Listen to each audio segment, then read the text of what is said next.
እንደምን አላችሁ አድማጮች። ረበህግ በእናንተ ሬዲዮ ሸገር ኤፍኤም 102.1 አሁን ተጀመረ። ሰለሞን ጓንጉል አዘጋጅቼ አቀርብላችኋለሁ። በዛሬው ፕሮግራም ቤቱን በማጭበርበር ሞቷል ብለው ወሰዱበት። ሰውየው በህይወት አለ። ደባል ገባለው ረዳሃለው ባለ ሰው ነው የደረሰበትና በኋላ እንደዚህ ብለው እኮ አሳውጆ በፍርድ ቤት አሶስነው ቤቱን ወሰዱበት ሲሉ እንሰማለን። ዛሬ እየታሰበ ያለውን የአረጋውያንን ከጥቃት መከላከል መታሰቢያ ቀን ምክንያት በማድረግ እናወራለን። ጥቃታቸውን ነግበኔን እያሰብን እንከላከል እንላለን። ከ2019 እስከ 2030 የግሪጎሮሲያን የቀን አቆጣጠር ባለው ጊዜ ውስጥ በዓለም ላይ እድሜያቸው ከ60 ዓመት በላይ የሆኑ ሰዎች ቁጥር በ38 በመቶ ያድጋል ተብሎ ይገመታል። ከ1 ቢሊዮን ወደ 1.4 ቢሊዮን ማለት ነው። ቁጥሩ ውስጥ ሊሰጥ የሚገባ ትኩረትና እንክብካቤ አለም። የአረጋውያን ማቆያዎች ለእነርሱ የተመቹ ከጥቃት የሚጠበቁበት እንዲሆኑ ቀኑ ታስቦ ይውላል። ይህንኑ ቀን ምክንያት በማድረግ ስለ ሰው ብለን ያዘጋጀነውን ፕሮግራም አሁን ታደምጣላችሁ። መሰረታዊ ፍላጎታቸውን ባለማሟላት ቸል ማለት፣ ያለ ተንከባካቢና አጋዥ ጥሎ በመሄድ መዘንጋት ወይም መተው፣ ያለ ፍቃዳቸው በህገወጥና ተገቢ ባልሆነ መልኩ ሀብታቸውን መጠቀም ወይም መመዝበር፣ ከአካላዊና ስነ ልቦናዊ በተጨማሪ ጥቃት የማይመስሉ ግን የሆኑና በአረጋውያን ላይ የሚፈጸሙ ናቸው። የሁሉም ሰው ምኞት ነው ብሎ ለመደምደም ቢቸግርም የገንዘብ፣ የጤና፣ የሰላም፣ የሰው ማጣት እስካልገጠመ ድረስ እርጅናን ብዙ ሰው ይመኘዋል። መኖር ያጓጓል። በሀገራችን ያለው አማካይ የመኖሪያ ዕድሜ በየዓመቱ ጭማሪ እያሳየ ነው። ለምሳሌ በ2001 ዓ.ም የአንድ ሰው አማካይ ዕድሜ 60.65 የነበረ ሲሆን በ2011 ዓ.ም ደግሞ 66.6 ሆኖ ተመዝግቧል። ይህም የአዛውንቶች ቁጥር እየጨመረ መምጣቱን፣ እንክብካቤውም የመብት ጥበቃውም አብሮ ማደግ እንዳለበት ያሳያል። በዓለማችን ብዙ አዛውንቶች ይኖርባታል ለምትባለው ጃፓን የኛ 66.6 አማካይ ዕድሜ እቺ ምን አላት ሊያሰኝ ይችላል። መቶን እዚያ ጃፓን ብዙዎች ይደፍሯታል። ለረዘመ ዕድሜ እንደየግለሰቡ የተለያዩ ምክንያቶች ይጠቀሳሉ። እኚህ የ85 ዓመት አዛውንት ጃፓናዊት በዚህ ዕድሜያቸውም ያልተውትን የምግብ ቤት ሥራ እስካሁን ለመኖሬ ምክንያት ነው ይሉታል። Walking keeps me healthy every day. ለዘፈንና ዳንስም ጊዜ ይሰጣሉ። ይህም ዕድሜ ያረዝማል ይላሉ። I sing karaoke, drink with friends.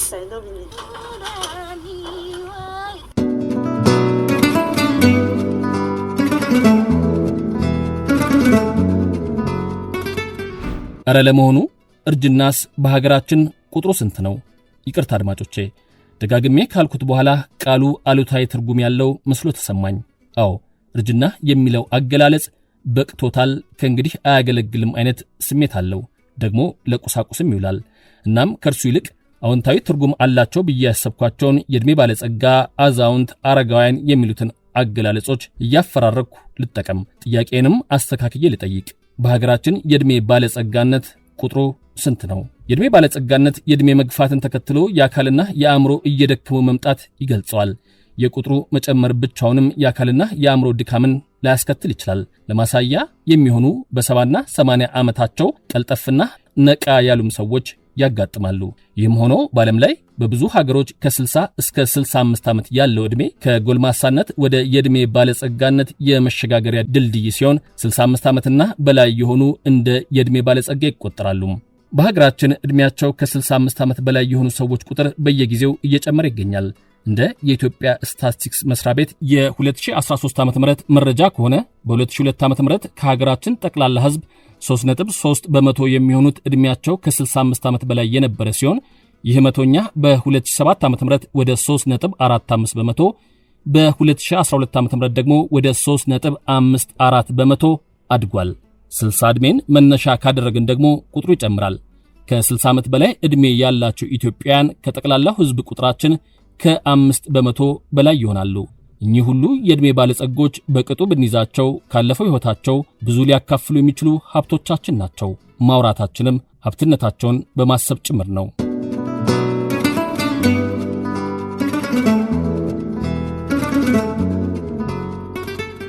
እርግጥ ነው ዕድሜ አይጠገብም።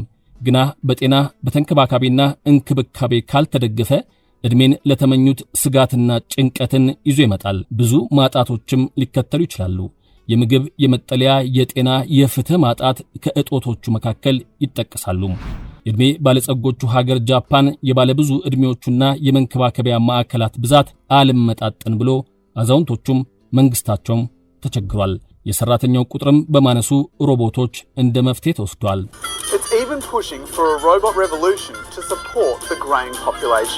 በሀገራችንም የኑሮ መወደድ ከማህበራዊ ህይወት መሳሳት ጋር ተዛምዶና ተንከባካቢ አሳጥቶ ዛሬ ላይ ደግሞ ጦርነትም ታክሎበት ለብዙ አረጋውያን ኑሮን ፈተና አድርጎታል።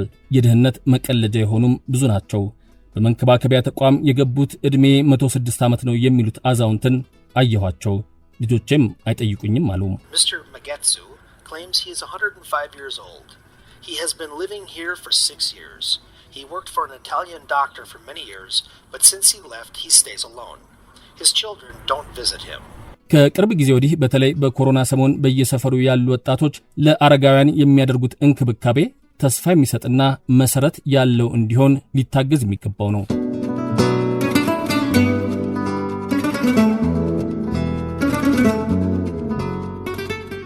የዕድሜ ባለጸጋነትን ተከትሎ በራስ መቆም አቅቶ ሕይወት በችግር የተሞላች እንዳትሆንባቸው ደግሞም በጉብዝናቸው ወራት ስላበረከቱት አስተዋጽኦ ምስጋና ይሆን ዘንድ የማህበራዊ ዋስትና ፕሮግራሞች ይቀረጻሉ።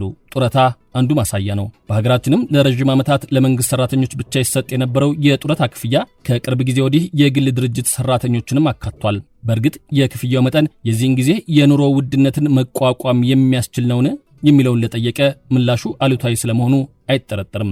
በሁለቱም የጡረታ አይነቶች ተጠቃሚ ያልሆኑ የዕድሜ ባለጸጋዎች ዕጣ ፈንታ ምን ይሆናል ለሚለው ጥያቄ ምላሽ ለመስጠት የሚረዳ ድንጋጌ በኢፌድሪ ሕገ መንግሥት አንቀጽ 41 ንዑስ አንቀጽ 5 ላይ ተደንግጎ ይገኛል።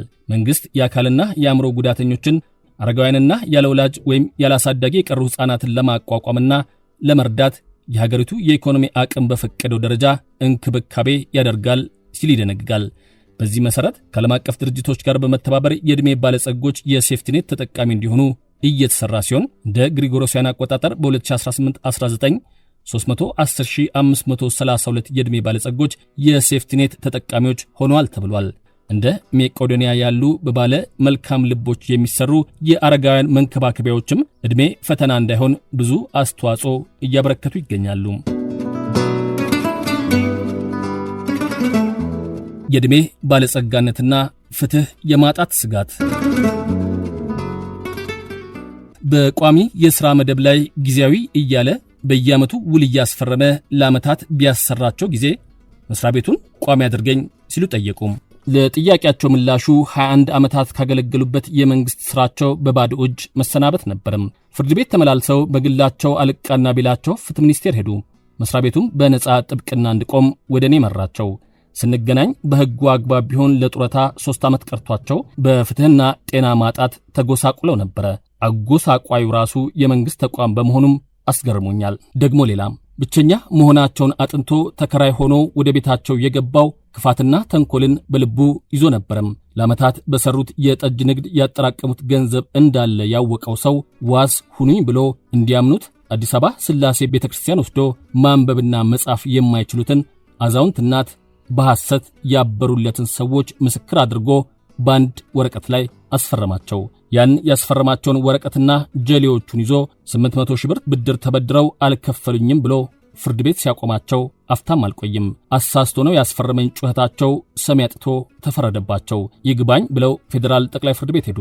ዳኞቹ ምስክሮቹን አስቀረቡ። በተጠየቁ ጊዜም ዘባርቀው ተጋለጡ። እውነት አርነት ወጣች።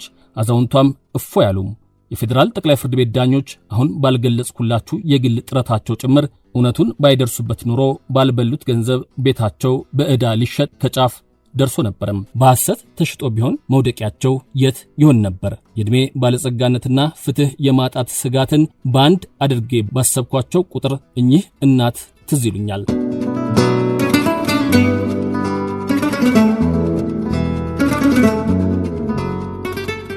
እኔ ካነሳሁት በተጨማሪ ሁለቱን ለማሳያ በተከታታይ አሁን እናንሳ። አቶ ንጉሴ ደግፌ የአረጋውያን ማህበር አቃቂ ቃሊቲ ቅርንጫፍ ፕሬዝዳንት ናቸው። እርሳቸው ለሄልፔጅ ኢንተርናሽናል ኮሚኒኬሽን ኦፊሰር ቤተልሔም አበበ ነግረዋት እርሷ ያካፈለችንን እናስደምጣችሁ። እዚህ ወረዳ ላይ ነበረ አንድ ሰው አቶ ጥላሁን በየነ የሚባል ነበር። እዚህ ወረዳ 4 ነዋሪ ነው። ቤቱን በማጭበርበር ሞቷል ብለው ወሰዱበት ሰውየው በህይወት አለ። ደባል ገባለሁ ረዳሃለሁ ባለ ሰው ነው የደረሰበትና በኋላ እንደዚህ ብለው እኮ አሳውጆ በፍርድ ቤት አስወስነው ቤቱን ወሰዱበት ሲሉ እንሰማለን። እና ይህንን እያጣራን እያለን በአጋጣሚ እሱ ልጁ በጩቤ ተወግቶ ነፃ ሕክምና ነበረውና ሊያሳክም ሲሄድ መታወቂያህን አድስ ይባላል። ከዛ አጋጣሚ እኔ መንገድ ላይ ያገኘዋለሁ። የት ትሄዳለህ? መታወቂያ ላድስ። የት? ወረዳ። እስቲ ቆይ እሰማለሁ እኔ ጉዱን አልኩና ወደ ኋላ ቀረውና ተደብቄው ተከትዬ ሄድኩ ከኋላ። በቀጥታ እሱ መታወቂያ የሚያወጣበት ሲገባ የሲቪል ምዝገባና የነዋሪዎች አገልግሎት ሲገባ እኔ ከኋላ እንደዚህ ተሸሽጌ ቆሙ እና ሊያድስላቸው ፋይሉን አስወጥቶ መታወቂያውን ሰጣቸው። እንዴ ፋይሉን ሲያዩ አንተ ከየት መጣህ? ሞተህ የለም እንዴ አሉት። የኛ ባል እኮ ነው ሲተና የዚህ ወረዳ ባል እንዴ ይሄው አለ አይደል ብሎ ጮሃል ሰውዬው። እኔ ያለው ቆም ያለውና አዳምጣለሁ። በኋላ አይ እኛ እናቅም ሞተሃል አሉት። የምትነጋገሩት እኮ ያለው እኮ በህይወት ካለ ሰው ጋር ነው። መታወቂያው ይሄ ነው አይደል? ከመታወቂያ ፈንቅሎ አልወጣም ከመቃብር። ሰውየው በህይወት ኖሮ መታወቂያ ለአዲስ መጣ። አልሞተም ይሄው አለሁ እያላችሁ ነው። ምን እያደረጋችሁ ነው አልኳቸው። ከዛ በቀጥታ ጊዜ ያልወሰንም ከማህበሩ ጸሐፊና ከማህበሩ ምክትል ሊቀመንበር ጋር ተመካከርንና ወደ ህግ አካል ፋይል ከፈትን። በሁለት አይነት ፋይል ማለት በወንጀል እና በፍትሐ ብሔር ክስ መሰረትን። አቃቤ ህግ ሄድን። ሁለቱም አቃቤ ህጎች የፌደራል አቃቤ ህግም የከተማው አቃቤ ህግም ሄድን። ጉዳያችን ተቀባይነት አገኘ። ሰውየው በህይወት መኖሩ ምስክር ብቻ ሳይሆን ራሱና እኛ ሰዎቹ ታሰሩ። መሯሯጥ ጀመሩ ሰዎቹ። እኛንም ሞከሩን፣ ብዙ ነገር አልቻሉም። በዚህ አይነት ቤቱ ሊመለስለት ችሏል ማለት ነው። ሁለት ሆነው አብረው ነበር የሚኖሩት። በልመና ነበር የሚኖሩት። በኋላ የኛ ሰዎች ድጋፍ ለመስጠት ሲዞሩ ያገኙታል። ሰውየው ቤት ውስጥ ታሞ ምን ሆነህ ነው ብለው ሲሉት በመኪና ገጭተው ነው ይላቸዋል። መንገድ ላይ ገጩኝ እኮ ይላል። አንደኛውን ጓደኛውን እዚህ ብትገኝ እንገላለን ብለው አባረውታል። ይሄኛውን ደግሞ ለመግደል በመኪና ሲገጩት እግሩን ነው የገጩት፣ ተርፏል። ከዚያ በኋላ በላዩ ላይ እንደገና ዛፍ ይቆረጣል። ቤቱ ላይ ወድቆ እንዲሞት ማለት ነው። 30 ዓመት የለመነው ብር ነበረው። በማዳበሪያ ውስጥ ነው ያለው ብሩ፣ በሱካር ማዳበሪያ። 30 ዓመት ሳንቲሙ 5 ጀሪካን ባለ 10 ሊትር ውስጥ ነው ያለው። ከዛ ያ ብር ወደ ጣቢያም ተወሰደ። ሰውየው የሚመገበውም ብር ተደረገለት። እየተመገበ እያለ ያ ብር ሄዶ ሲቆጠር 27,000 ብር ብቻ ነው ተባለ። እንግዲህ ከዛ ሙሉ ጆንያ ምንም ማድረግ አንችል። ያ ሰውዬ ህይወቱ እንዲተርፍ ተደረገ። በኋላ የሚደግፈው ምን በቃ ያ ገንዘቡ ስለተነካበት ሰውየው ደነገጠስ። ብዙ ዓመት መናገርም አልቻለም። ብቻ ዝም ብሎ ነው የሚያየኝ። ዝም ብሎ ያየኛል፣ ያለቅሳል። ይሄ ሰውዬ ከሞተም ሞተ፣ ህይወቱ ከተረፈም ተረፈ። በቃ ከነገንዘቡ ወሰዱና መቅዶኒያ ይግባ ብለን መብቱ እንዲከበር መቅዶኒያ ገባ። መሰረታዊ ፍላጎታቸውን ባለማሟላት ቸል ማለት፣ ያለ ተንከባካቢና አጋዥ ጥሎ በመሄድ መዘንጋት ወይም መተው፣ ያለ ፍቃዳቸው በህገ ወጥና ተገቢ ባልሆነ መልኩ ሀብታቸውን መጠቀም ወይም መመዝበር፣ ከአካላዊና ስነ ልቦናዊ በተጨማሪ ጥቃት የማይመስሉ ግን የሆኑና በአረጋውያን ላይ የሚፈጸሙ ናቸው። መሰል አረጋውያን ላይ የሚፈጸሙ ጥቃቶች በዓለም አቀፍ ደረጃም ብዙ ናቸው። ለዚህም ነው ዛሬ ግንዛቤውም መከላከልም እንዲኖር እየታሰበ ያለው። ሁለተኛውን ክፍል ፕሮግራም ደግሞ በመጪው ሳምንት እንመለስበታለን።